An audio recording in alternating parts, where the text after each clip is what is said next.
दोस्तों, फरहाना ने आखिरकार बशीर के दिल का हाल जाना है। दरअसल आजकल जो हो रहा है बशीर के साथ वो बहुत ही अनएक्सपेक्टेड है।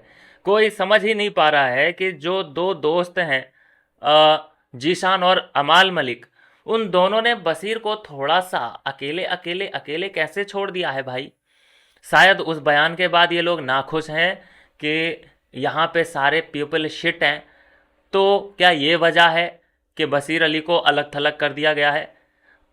मतलब अगर ऐसी बात है तो इन्हें बात कर लेनी चाहिए कि भाई हमें ये तेरा बयान बिल्कुल भी पसंद नहीं आया और तू हमसे अब दूर रहने की कोशिश कर।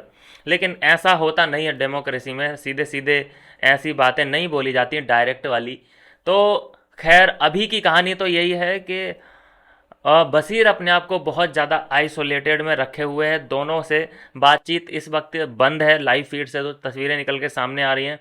इस बात को नोटिस किया फरहाना ने और टोक दिया कि ऐसा क्यों कर रहे हो तुम, अपने आप को अलग थलग कैसे रख रहे हो भाई, तुम अपने दोस्तों में भी नहीं दिख रहे हो। तो जो वो आदमी की भावनाएं एकदम बाहर निकली हैं भाई साहब, क्या ही बोलूँ मैं। वो बोला कि भाई मैं इन लोगों के सामने से 10 बारी होके गुजर रहा हूँ आजकल, और इन्होंने एक बार भी नहीं कि ये पूछा हो कि भाई मैं कैसा हूँ, ज़रा बसीरी इधर आ, ज़रा हमारे पास बैठ। ये दोनों ही गपशप मारते रहते हैं, लेकिन ये लोग मुझे अब पूछना ही बंद कर दिए हैं कि मेरे क्या हाल चाल हैं। तो फिर मैंने अपने आप से ये सवाल पूछा कि बशीर, क्या तुझे आज तक किसी की ज़रूरत पड़ी है जो कि इन दोनों की तुझे ज़रूरत है? बशीर का आंसर था कि बिल्कुल, मैं अकेले था, अकेले रह सकता हूँ, मुझे तो किसी की भी ज़रूरत नहीं है।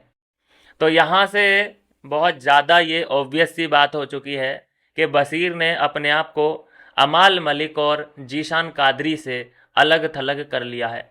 हालांकि ये गनीमत है कि लड़ाई झगड़ा करके ये लोग अलग नहीं हुए। अभी देखो, एक बातचीत चल रही है, खाली एक मन में है कि भाई हाँ ठीक है भाई, तुम्हारा रास्ते अलग, मेरे रास्ते अलग।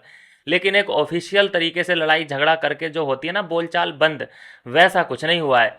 हाँ, हालांकि ये महसूस तीनों को होने लगा है कि बशीर कुछ कटा कटा सा नज़र आ रहा है, और बशीर को भी ये समझ आ रहा है कि ये लोग मेरे में अभी इंटरेस्टेड ही नहीं है, मुझसे बात ये करना ही नहीं चाहते। मुझे जो समझ आ रहा है, मैं अपना बता दूं, जीशान कहीं ना कहीं ओवर शेडो हो रहा है बशीर के नीचे। जीशान को ये बात समझ में आ चुकी है कि भाई इतने वीकेंड के बाहर बीत गए और सबसे ज़्यादा प्रेज जो किया जा रहा है वो बशीर को ही किया जा रहा है, मेरी तो कोई बात ही नहीं चल रही है। और जब ये बात करता है, इसके बात करने का तरीका ऐसा है कि मेरी बातचीत तो दब ही जाती होगी इसकी बातचीत के नीचे। तो अपनी पर्सनैलिटी को जीशान ने उभारने के लिए ये शैडो से निकलने की कोशिश शायद जीशान कर रहा है, और इसीलिए अब कोई भी किसी की छत्र तले रहना नहीं चाहता, क्योंकि कोई इन तीनों को इतना भी बड़ा थ्रेट नहीं है किसी भी घर वाले से कि जो कि इन्हें तीनों को साथ में आना पड़े। मेरा तो ये मानना है, या तो कोई सामने वाला ग्रुप इतना स्ट्रांग बन जाए कि ये तीनों एक साथ आ जाएं। भाई सामने कोई है ही नहीं, सब अलग अलग है। मृदुल अलग है, आवेज अलग है, गौरव अलग है, भाई सब अलग ही अलग हैं। कौन है जो कि वहाँ पे मिल के खेल रहा है?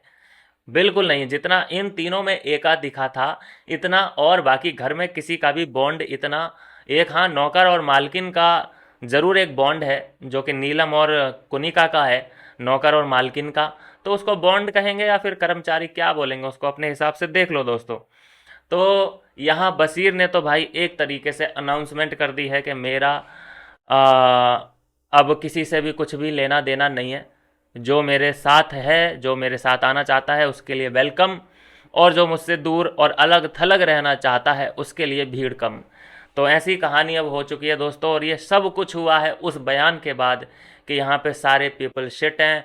मैं तो सोच रहा था कि बहुत बड़े बड़े लेजेंड्स आएंगे, लेकिन यहाँ आके तो मैं देख रहा हूँ कि यहाँ कोई मेरा ऐसा भी नहीं कि मुझे टच भी कर पाए, मेरा दरवाज़ा भी खटखटा पाए। ऐसी कहानी जो बोली गई है ना, वो कहीं ना कहीं बैक क्लैश लेके आई है बशीर के लिए। नहीं तो अभी तक बशीर के लिए सब कुछ ठीक ठाक चल रहा था। तो खैर इसमें जो दो चीज़ें निकल के सामने आई हैं, एक कि फरहाना अब भी फिक्र करती है बशीर की, जो कि उसने नोटिस किया इन सब चीज़ों को कि ये अकेले अकेले कैसे घूम रहा है। दूसरा ये बात पता चली कि बशीर अब अपने दोस्तों से थोड़ा सा कट कट के कटा कटा सा रह रहा है, और उन दोस्तों को भी बशीर में इंटरेस्ट थोड़ा कम ही है। और इसके लिए धन्यवाद दिया यहाँ पे बशीर ने फरहाना को और कहा कि यार thanks, I am glad you noticed. तो इस पर जो फरहाना का रिएक्शन था वो कह रही थी टेक केयर। अपने दुश्मन, अगर मान लीजिए दुश्मन मानती वो अगर बशीर को, तो ऐसा बोलती क्या टेक केयर। तो अगर वो खुद उससे कह रही है कि टेक केयर, तो इसका मतलब फरहाना तो बशीर को हार्म नहीं पहुंचाएगी, क्योंकि उसे खुद उसकी फिक्र हो रही है और वो कह रही है टेक केयर। चलिए खैर, बोला तो यही है, अब भैया मन में और दिल में क्या चल रहा है फरहाना के वो तो वो जाने, क्योंकि बशीर की कहानियों को भी तो जानती है ना वो, कि सबसे पहले ये इंटरेस्टेड था नेहल में, फिर ये नतालिया में इंटरेस्टेड था, इसके बाद भी फरहाना उससे ही बोल रही है टेक केयर। तो भाई पता नहीं दिल में क्या चल रहा है इस लड़की के। मिलते हैं दोस्तों नेक्स्ट वीडियो में नई अपडेट के साथ।